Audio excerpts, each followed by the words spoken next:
Uma matéria do Globo de ontem, que virou meme, estava falando que o consumo de memes gera uma certa podridão cerebral. Obviamente que essa matéria virou meme, eu queria saber se essa matéria também, portanto, ela gera podridão cerebral, né? Mais uma matéria tendenciosa, né, grande novidade, sobre um famoso um fenômeno que eles chamaram de brain rot, quer dizer, sempre tem um nome pomposo para as coisas que eles querem enfiar a goela abaixo da gente, né? O termo refere-se principalmente ao conteúdo, digamos, de baixo valor na internet e aos efeitos causados por gastar muito tempo consumindo esse tipo de assunto. Eu não sei se eles estavam fazendo uma autocrítica, né? Não, me pareceu isso. Teria colunista da Globo tomado um partido de um lado político para influenciar a galera que os lê, né? Influenciar a regulamentação das mídias? Ou podemos dizer que matérias como essa podem ser facilmente indicadas como conteúdo para alimentar justamente, né, a podridão cerebral? O consumo de memes agora está ligado à podridão cerebral? Fabi, divirta-se. Se for chorar, manda áudio. Sentiram muito, que maravilha, povo brasileiro, continue fazendo memes. Né? Olha só, é aquela coisa, não conseguiram combater porque não são inteligentes o bastante para isso, combater que eu digo com o próprio meme, né? Não conseguiram, ficou ridículo, ficou falso, ficou fake. Aí, o que acontece? Eles vão falar assim, isso é coisa de gente baixa, é coisa de gente incivilizada, é coisa de gente que não tem o que fazer.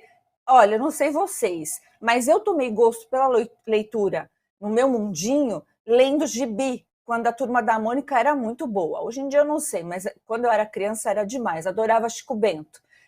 É assim, é lúdico, entendeu? Você ri, você pensa, você reflete, aquilo vai te aprimorando. Ô Globo, vocês estão aí na infantilidade, vocês estão na fase aí do lúdico mesmo. Pelo amor de Deus, evoluam, pode dar o termo que for. Vocês não têm senso de humor, vocês estão aí chorando, estão de mimimi. Imagina como está a redação, como que vamos tratar disso? Porque pautou o debate político. Sabe por quê? Porque o debate político é péssimo. Porque o debate político, vocês aí quando pautam, ficam falando, ai, nossa, tem muita polarização. Não tem polarização. Tem gente que discorda de vocês, aí vocês chamam de extremistas e polarizados.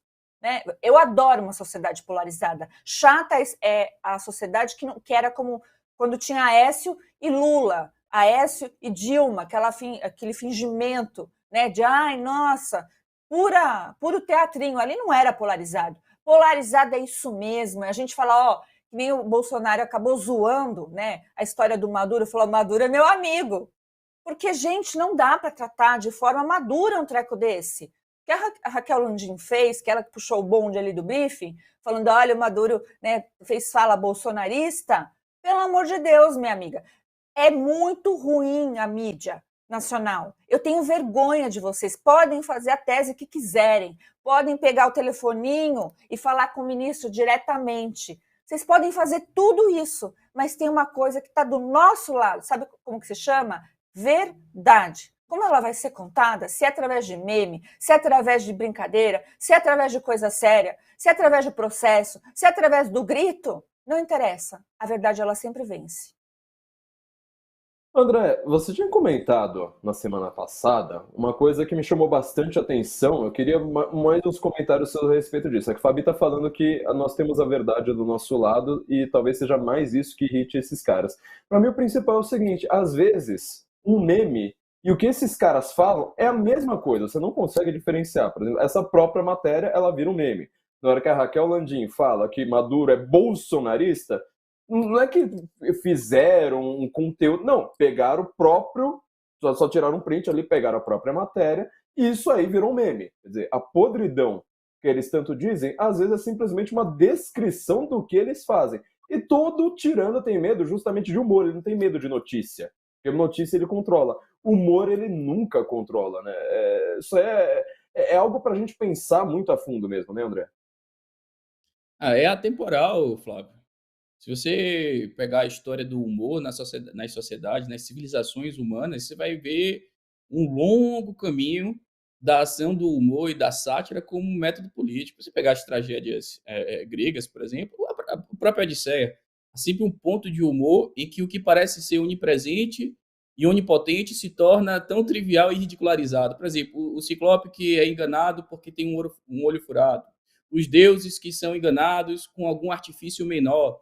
Então, você vê ao longo da história humana, a sátira e o humor sempre foi tratado como o mais alto grau de crítica política. Você pega na Idade Média, quem tinha a mais importante função dentro de uma corte era o bobo, porque poderia falar verdades através de humor diretamente para o monarca, sem perder sua cabeça.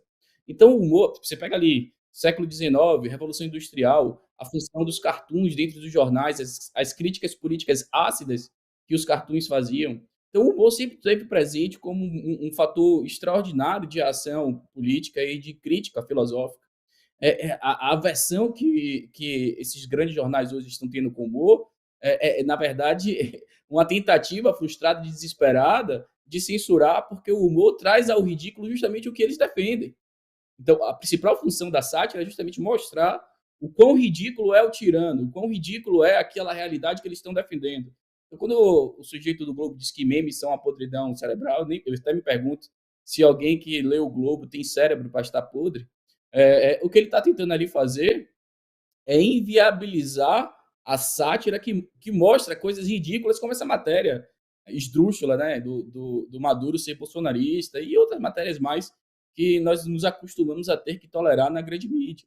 Então, essa aversão ao humor é uma tentativa de calar e censurar críticas sagazes ao político. Porque, como eu falei aqui, o humor vale por 1 milhão de palestras. O humor vale por 1 milhão de artigos científicos elaborados e pomposos sobre a inviabilidade de regimes tirânicos. Quando você pega um canal do Hipócritas e faz aqueles videozinhos curtos, ele atinge diretamente o coração e mente das pessoas. Ele afeta ali o estado de espírito e emocional daquelas pessoas. E é isso que eles têm medo. E é isso que eles estão tentando censurar. O humor é muito perigoso, é uma arma apontada para o coração e mente da tirania. E eles sabem do poder revitalizador do espírito humano que o humor perpassa. Então, essa versão generalizada que vemos hoje na grande mídia ao humor é justamente a tentativa de nos calar, é uma outra forma de censura.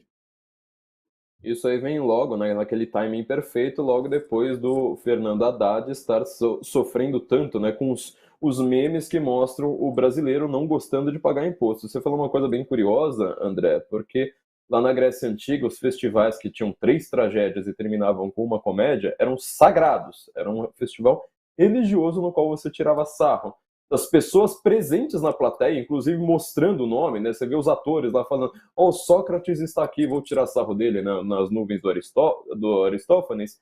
E essa ideia medieval do bobo da corte, todo mundo acha que era alguém para fazer piada. Não, era o contrário. Era uma pessoa extremamente inteligente que tirava sarro do rei na cara do rei com toda a plateia ali vendo. Todos os... Então, assim, imagina uma coisa como essa, você ter um festival numa festa em que você tem o Lula, de repente o Lula está sendo satirizado na frente de todo mundo. Para mostrar como o poder, né, desses monarcas era infinitamente menor e tinha uma força, né, como disse a Fabi, a verdade, uma coisa que é mostrar o ridículo dessas pessoas na cara de todo mundo. Tá?